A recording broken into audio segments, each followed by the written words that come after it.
Hai, selamat datang di video praktikum biokimia.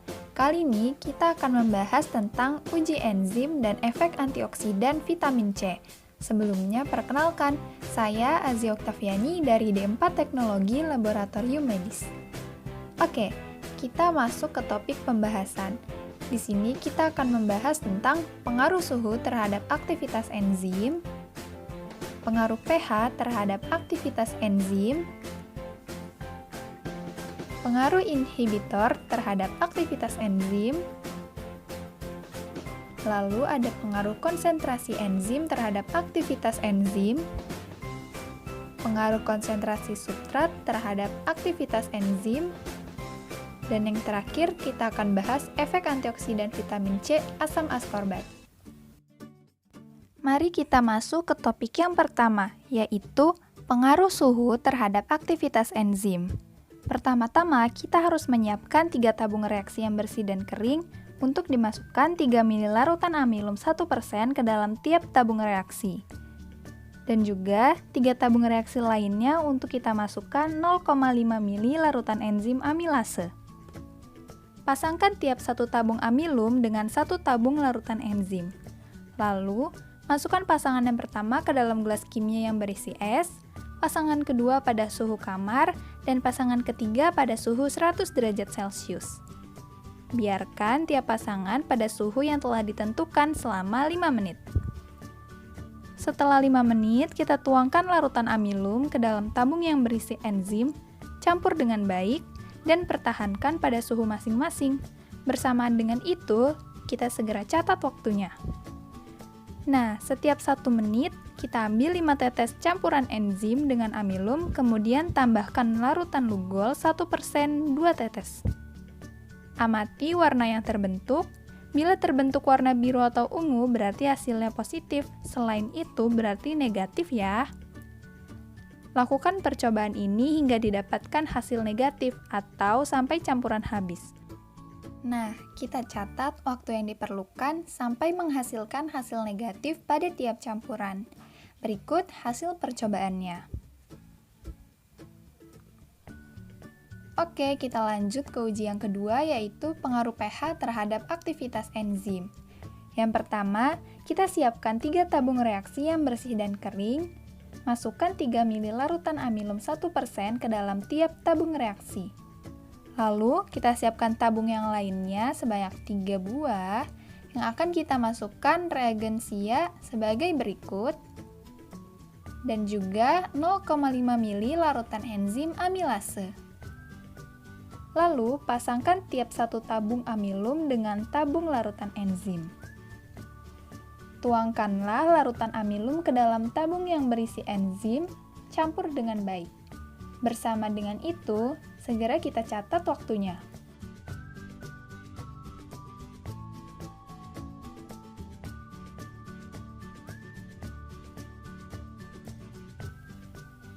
Setiap 1 menit, ambillah 5 tetes campuran enzim dengan amilum, kemudian tambahkan larutan lugol 1% sebanyak 2 tetes. Amati warna yang terbentuk. Bila terbentuk warna biru atau ungu, berarti positif. Selain itu, hasilnya negatif. Lakukan percobaan ini sampai menghasilkan hasil negatif atau sampai campuran habis. Catat waktu yang diperlukan ya, sampai hasilnya negatif pada tiap campuran. Berikut hasil percobaannya. Nah, dari uji ini kita ketahui bahwa keasaman pH dapat mempengaruhi kecepatan reaksi enzimatik. Baiklah, kita lanjut ke uji yang ketiga, yaitu pengaruh inhibitor terhadap aktivitas enzim. Pertama-tama, kita larutkan 2 ml larutan saliva dengan 8 ml aquades, campur dengan baik. Lalu, kita masukkan 1 ml saliva yang telah diencerkan ke dalam 6 tabung reaksi. Selanjutnya, kita tambahkan 3 tetes larutan toluen, kloroform, merkuri klorida 1%, larutan fenol 2%, aquades, dan 0,5 gram NaF. Selanjutnya, kita diamkan dulu ya selama 10 menit dengan sekali dikocok perlahan. Lanjut, kita tambahkan 2,5 ml larutan amilum 1% pada tiap tabung reaksi. Setelah itu, kita tempatkan di dalam water bath 38 derajat Celcius selama 15 menit. Setelah dipanaskan, kita tambahkan 2,5 ml amilum.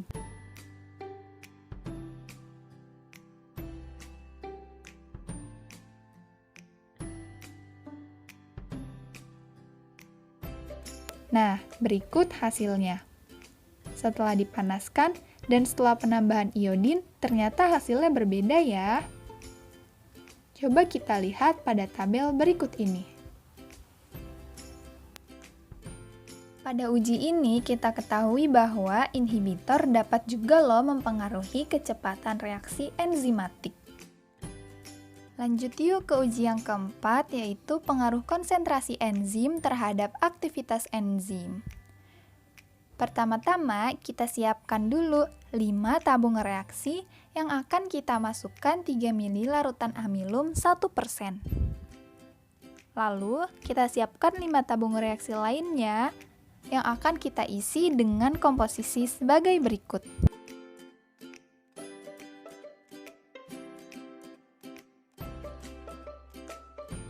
Pasangkan tiap satu tabung amilum dengan satu tabung larutan enzim yang telah dicampur reagensia.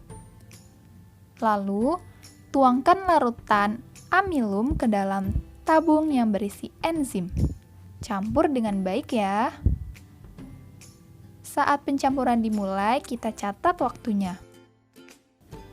Nah, setiap 1 menit kita ambil 5 tetes campuran ini dan tambahkan larutan Lugol 1% sebanyak 2 tetes. Lalu, amati warna yang terbentuk. Bila terbentuk warna biru atau ungu berarti positif, selain warna itu negatif. Lakukan percobaan ini sampai didapatkan hasil negatif atau sampai campuran habis. Catat waktu yang diperlukan sampai menghasilkan hasil negatif pada tiap campuran. Uji ini digunakan untuk membuktikan bahwa kecepatan reaksi enzimatik berbanding lurus dengan konsentrasi enzim. Prinsipnya, konsentrasi substrat tertentu, penambahan enzim dengan konsentrasi bertingkat akan meningkatkan terbentuknya jumlah kompleks ES, sehingga jumlah P yang terbentuk juga akan meningkat. Oke guys, kita lanjut ke uji yang kelima, yaitu pengaruh konsentrasi substrat terhadap aktivitas enzim. Sebelumnya, kita siapkan dulu 5 tabung reaksi yang akan kita masukkan 0,5 ml larutan enzim ke dalam tiap tabung reaksi. Selanjutnya, kita siapkan juga 5 tabung reaksi lainnya untuk kita isi komposisi sebagai berikut. Pasangkan tiap 1 tabung amilum dengan 1 tabung larutan enzim plus reagensia. Setelah itu, kita tuangkan larutan amilum ke dalam larutan yang berisi enzim. Campur dengan baik ya, dan jangan lupa segera catat waktunya. Nah, setiap 1 menit kita ambil juga nih 5 tetes campuran ini dan tambahkan larutan Lugol 1% sebanyak 2 tetes. Lalu kita amati warna yang terbentuk. Bila terbentuk warna biru atau ungu berarti positif, selain warna itu negatif. Lakukan percobaan ini sampai didapatkan hasil negatif atau sampai campuran habis. Catat waktu yang diperlukan sampai menghasilkan hasil negatif pada tiap campuran. Nah, berikut adalah hasil percobaan yang telah dilakukan. Percobaan ini bertujuan untuk membuktikan bahwa kecepatan reaksi enzimatik sampai batas tertentu dipengaruhi oleh konsentrasi substrat. Penambahan substrat setelah konsentrasi tersebut tidak akan meningkatkan kecepatan reaksi, sebab telah melampaui titik jenuh enzim. Wah, kita sudah pada uji yang terakhir nih, yaitu uji efek antioksidan vitamin C atau asam askorbat. Di sini kita menggunakan sampel yaitu buah apel. Kita letakkan potongan buah tersebut di atas cawan Petri. Yang pertama, kita diamkan tanpa vitamin C atau di udara bebas. Yang kedua, kita beri air atau Aquades. Dan yang ketiga, kita beri UC 1000. Catat waktu yang dibutuhkan. Lalu, biarkan irisan tadi di udara terbuka selama 30 menit. Amati perubahan warna pada permukaan kedua irisan apel tersebut tiap 5 menit dan catatlah hasil pengamatan pada tabel pengamatan. Berikut hasil percobaannya. Nah, tujuan dari percobaan ini yaitu untuk memperlihatkan efek antioksidan dari vitamin C atau asam askorbat. Pada peristiwa ini kita ketahui bahwa irisan apel akan mengalami oksidasi karena larutan yang mempunyai sifat antioksidan. Nah, irisan apel tersebut dapat bertahan lama tanpa mengalami perubahan warna dengan cepat karena sifat antioksidan itu sendiri mempunyai peran untuk menghambat terjadinya perubahan ataupun kerusakan dengan cepat. Wah, menarik sekali bukan pembahasan pada video kali ini?